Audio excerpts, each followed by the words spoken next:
I was thinking recently about my own life, and when I was growing up, a father could work driving a fuel oil truck, and the wife could stay home and take care of the kids and get them to school and make their lunches. And those days have passed us. Now, if you've got a husband and wife with kids, they're both working, they're scrambling to cover childcare, and for families, it's tougher than ever. Inflation is so off the charts that many of our families can't afford groceries, so it's one of the reasons we've expanded to open a food pantry program that serves many of the families in our affordable housing, as well as families who are part of our family services program. We have families every week coming into our lobby who have been fleeing domestic violence.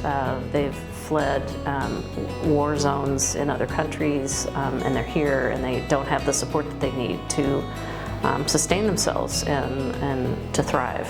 Especially for kids, it's so tough to see their families stressed, not able to make ends meet, to have to move multiple times to find housing that they can afford.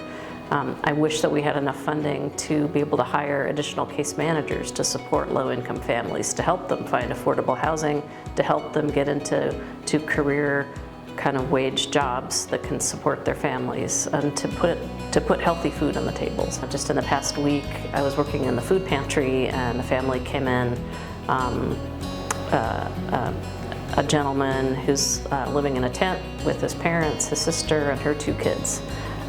They can't find housing that they can afford. How can kids be successful in school if they don't have a place to take a bath, to eat a healthy meal, and to be able to sleep through the night? It's really, really a challenge for families, and I wish that we had a family outreach worker right there in the pantry to do an assessment of this family. Recently had a family come into our lobby. They ended up sleeping in a Greyhound bus station the night before and showed up at our front door at 8 a.m. looking for help, looking for a place to stay, and all the family shelters in town were closed. So these are the kind of challenges that we hear about every single day. My main purpose is to provide resources for residents, and it can just go from mental health to food. I finally got next month will be my 2nd month of a food pantry, and I'm really looking forward to it. The residents were so thrilled just to receive fresh food. I think for me, which is really important, is to give people the tools that they need to stay successful in their housing.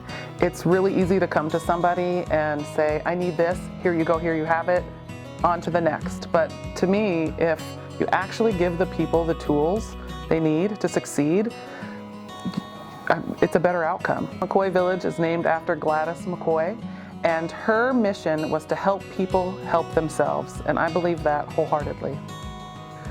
There was a resident who had been wanting to do an art class for a very long time, and my attitude is, let's give it a try. So we did, and it's been happening for months now. And each time we do this class, more children and more families come, and it's a great opportunity for me to meet them and slowly reach out and get them to be more involved, learn more about their families. I think without a resident services coordinator, many folks would be lost. If there were more resident services coordinators or more time for resident services coordinators, we could bring in more programming. What would be very beneficial to residents or low-income folks around anywhere is classes that are relevant, that can help teach them the skills to help them get out of low-income housing. I have this goal to start a homework club, and it's hard. It's hard without the resources. It's hard when I'm the only person in my building. I do have a team that's great and can ask for help, but they are all busy with their buildings as well. So it would be amazing to be able to have help developing programs that can elevate these children's lives in education, in communication, just socially all around. If we had more hands, I mean, the things that we could do, we could have more clothing drives for these children. We could provide a big ask that I get is tutoring. And I have spent many hours looking at resources, trying to find affordable or free resources for tutoring, just as simple as like reading tutors. And it's challenging.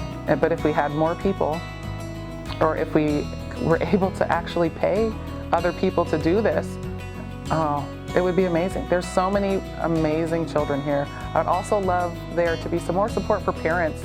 Parents to maybe take some parenting classes or to learn other skills on like budgeting and money management and that kind of thing. So there's this kind of slow community building and resource sharing, which is beneficial. I just actually was invited to a resident's birthday party, which was a big surprise to me for kind of balancing the work life of I'm here to help and support and give resources, but some are finding me to kind of looking at me as a friend.